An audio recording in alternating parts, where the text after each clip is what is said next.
Former teachers of Gillian Hector, the first woman to navigate a submarine in Africa, say her legacy will live on. She died with two colleagues when they were swept off the submarine they were standing on, taking part in the naval exercise in Cape Town. Hector is an alumnus of the alumni of the St. James Roman Catholic Secondary School in Gqeberha. Her death sent shockwaves through the coastal city. She has been described as an enthusiastic learner whose talent and ambition shone through early on. SABC News reporter Andan Konji has more for us. Well, we are outside the St. James Roman Catholic Secondary School where Gillian Hector matriculated in 2008, where she was also the deputy head girl. Gillian died tragically during a drill, submarine and helicopter drill that happened just outside Cape Town, and the Nelson Mandela Bay and the rest of South Africa has been very hurt, and they have been sharing quite a number of tributes for her. Gillian was well known for her role as the first African woman to navigate a submarine, and a number of women that she has come across say that she has inspired them quite a lot, and that the mood right now has been very mellow, and that they've got a lot to take from her. But right now I'm going to bring in her teachers, or those who used to teach her, just to share a bit about her, just how they knew her back then, and what kind of a student generally she was to have made it so far. A very good afternoon to you, ma'am. Good afternoon. My name is Mrs. Bain, and I was Gillian Malow's teacher from grade 8. I taught her technology, and then in grade 12 I taught her physical science. Yeah, just let's get on it. What kind of a person was she? Gillian was a goal-orientated and a very dedicated learner. And what I can say is she totally loved what she was doing, and she put in 100%, and she always strived to achieve more. And that also inspired us.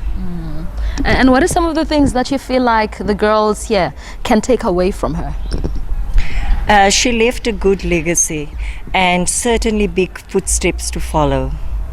Yeah, like I say, they can learn from her example to live life to the fullest, to give your all, to do your best at all times. And let's bring in another past teacher. Ma'am, good afternoon to you. Good afternoon, ma'am. Just describe Gillian briefly. How did you know her? I taught Gillian in grade 8 and 9. I taught her a creative art. She was a very, very good learner, dedicated learner. I still remember her. I had a project that I gave it to them, paper mache. She did a very good project. Her project was the best. I still remember she made a white paper mache with a bluish fish on the outside.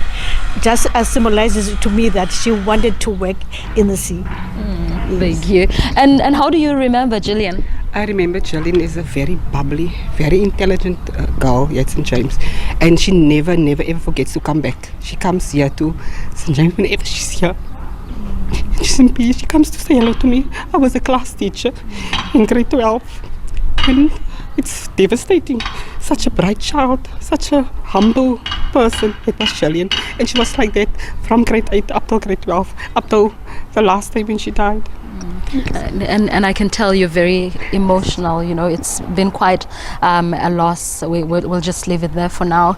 Well, those were just some of the teachers that taught Gillian, describing her as a dedicated learner back in the day, saying that she has worked very hard to achieve everything that she had achieved and attained, and saying that there's a lot that the young ones that come after Gillian can actually take away from her, and that her legacy shall continue to live on. We have also had a chance to get the message of the Nelson Mandela Bay Mayor, Mr. Gqeberha, who said that as much as he had quite a brief interaction with Gillian, but she was indeed a worthy ambassador of the Nelson Mandela Bay Metro, particularly Gqeberha, and that they will continue to remember her and how much she has put not only this metro but this country under spotlight, and also in a world view, at a world point.